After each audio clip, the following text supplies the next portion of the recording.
Huge. And I think, Carrie, in your practice, you get a lot of health enthusiasts and people who don't want to take any supplements or who want to get everything from food. And I understand where they're coming from. You really want food. It's grown in nature. It's beautiful to be this powerful thing and makes your diet complete. But if you put we're using all this education and research to put a scientific spin on it to really push the envelope on longevity. And it makes me think that we're trying to be like superhumans, but we are in a way. We're trying to really fill these nutrient gaps so we have no age-related diseases, and even more than these general multivitamin and nutrient gaps that we're filling. We could even take NAD+ and things that are making us live longer and better with science help. So it's it is sciencey. It is new age. Well, for sure. And we're not just following caveman. We're looking at what are the factors to make us live longer. Right. And also going to naturopathic medical school, there's a big argument on you should be able to eat all the nutrients you need. But people don't realize how to read research and that the science has advanced so much that we can actually cater a diet to live longer. And a few of the arguments are things like animal products, you get DHA from fish. But DHA from fish isn't what it used to be 10, 20, 30 years ago. There's a toxin in fish called BMAA. It's a neurotoxin produced by cyanobacteria. It lives in the freshwater lakes and then contaminates the fish that swim there, as well as bottom feeders of the ocean, like oysters. There's a whole other podcast that you guys did on this. But what I want to point out here is that these toxins are so, from fish, these neurotoxins are so bad for you. There was a famous New York Yankees player, Lou Gehrig. Lou Gehrig's disease is known as ALS. They're interchangeable terms. And he was one of the best New York Yankee players ever. He had a batting average, if you know what this means, of 340. Do you? I do. My high school boyfriend was a baseball player. So he had a batting average of 340, right? That's legendary. To put it into perspective, everyone knows Derek Jeter. He had a batting average of 310, right? The moral of that story is that Lou Gehrig, who is the famous Lou Gehrig of Lou Gehrig's disease, even with a batting average of 340, you are not immune to environmental toxins. So what we ate back then is not what is available today. Mm-hmm. And that's what we're looking at in all this research. It's like you can create a perfect diet.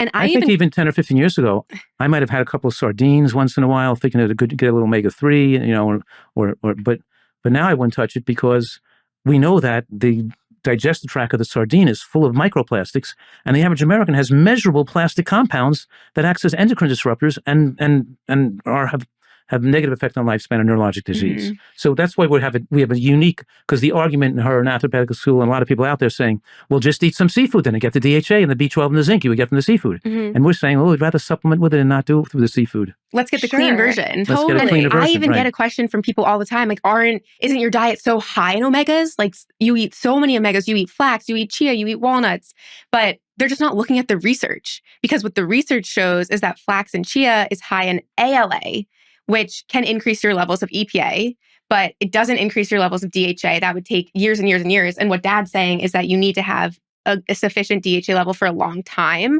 We don't want to wait until we're older and it's too late.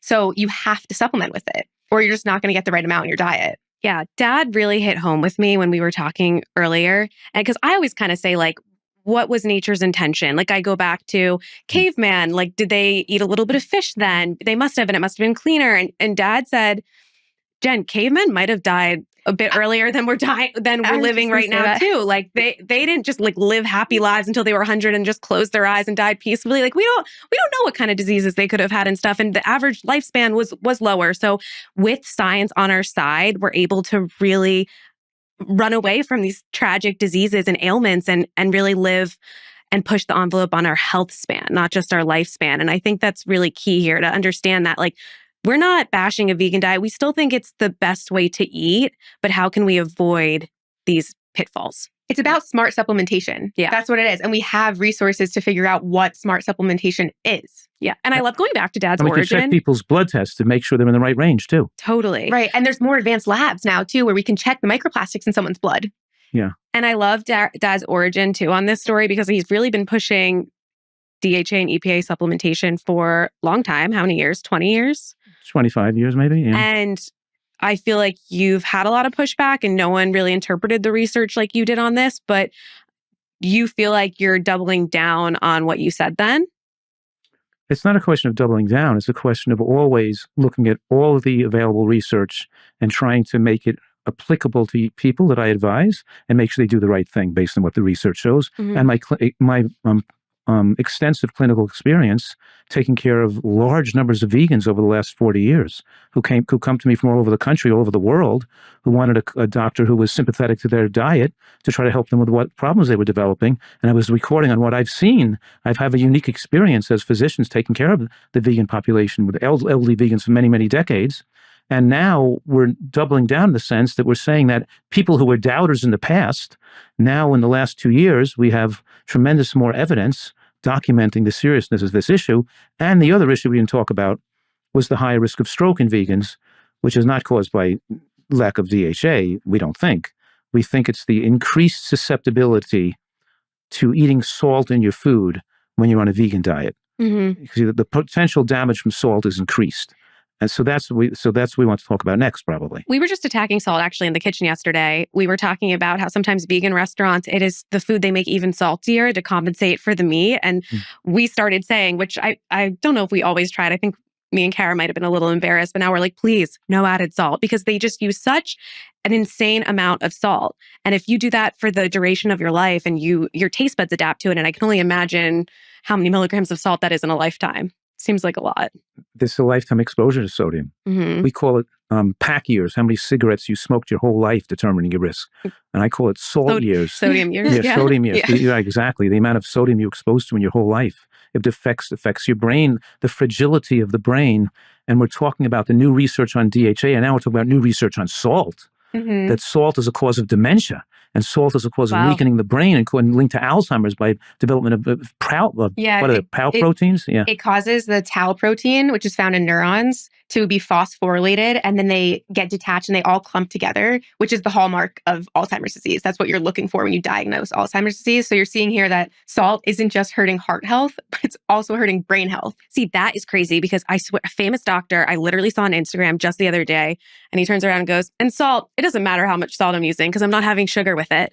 Yeah, right. And I'm saying, how is that related at all? It doesn't even make sense. Wouldn't the excess be like, I'm just like, how much you're using? It just doesn't matter. Doesn't everything matter on how much you're using? Yeah, too much salt increases cognitive decline and organ aging, all of your organs. And stroke. I didn't realize that it had such an effect on your brain health. Right, because people think it raises blood pressure, and that's why it increases risk of stroke. Mm-hmm. So if you don't have high blood pressure, you can eat salt. No. It damages the interior lining of the blood vessels. It inflames them and ages them faster. Wow. They become more fragile, Mhm. and they become more likely to burst open and cause a hemorrhagic stroke. So that's why the increased risk of strokes in vegans is demonstrating more hemorrhagic stroke in vegans, not the ischemic stroke you get from eating bacon and cheeseburgers, but the hemorrhagic stroke you get from eating salt. Because when you eat more cholesterol and saturated fat in your diet, and then you have more plaque on the inside and outside, and more fat on the inside of the blood vessels and the outside of the blood vessels, which has some degree of protecting the fragile, aging blood vessels in the brain from hemorrhaging and rupturing and bleeding into the brain. So the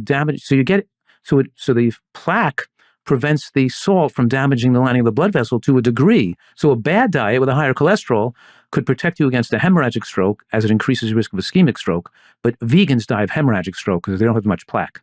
So vegans have to particularly watch their salt intake, not after they get to be older, but their whole life. Mhm. It's a lifetime exposure, And also, we're doing something to eat so many nutrients and get as many nutrients in our tissues as possible. And salt intake reduces nitric oxide, which causes poor blood flow and therefore nutrient delivery. So why are we going to do anything that reduces nutrient delivery?